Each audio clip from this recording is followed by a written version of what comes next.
We know the table of half reactions gives us the potentials of those half reactions. But we can also talk about the potential of a redox reaction, which is given by the potential difference between the half reactions. And this reaction potential is the one that is going to tell us whether a redox reaction is extensive or not. The reaction potential is the potential difference between the reduction process and the oxidation process. It is important to take reduction minus oxidation, and that's easy to remember. This is a redox reaction, so it's red minus ox. A reminder that the potentials of the individual half reactions are voltages, not energies. However, the reaction potential, which is a potential difference, is related to an energy. Note that we are using standard potentials in this equation, indicated by the superscript zeros. So the potential difference is related to the standard free energy through this equation. Delta G0 equals minus NFE0 for the reaction. In this equation, N is the number of electrons transferred in the reaction. F is Faraday's constant. We are not going to use this equation for any quantitative purposes, but notice the negative sign in the equation.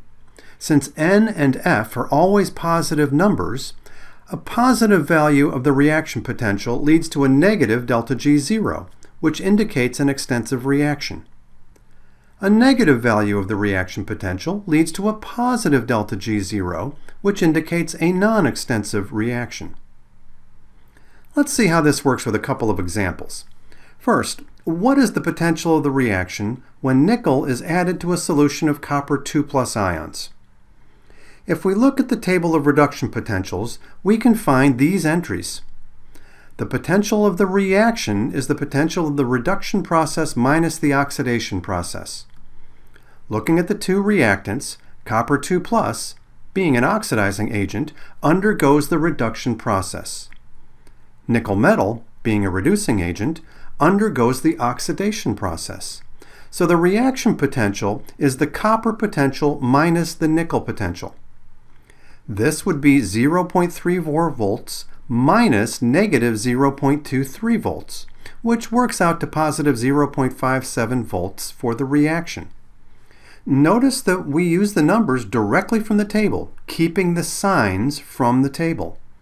This is because potentials for the half reactions are not energies, they're voltages. With the positive reaction potential, this reaction would be extensive. Let's try this one. What is the potential for the reaction of silver ions and bromide ions? Again, we look for those materials on the table of reduction potentials and find these entries. We see that silver ion will be involved in the reduction process, while bromide ion will be involved in the oxidation process. Using our relationship of reduction minus oxidation, we see that we need to use the silver potential minus the bromide potential. Using the numbers directly from the table, this works out to negative 0.29 volts. A negative potential indicates a reaction that is not extensive.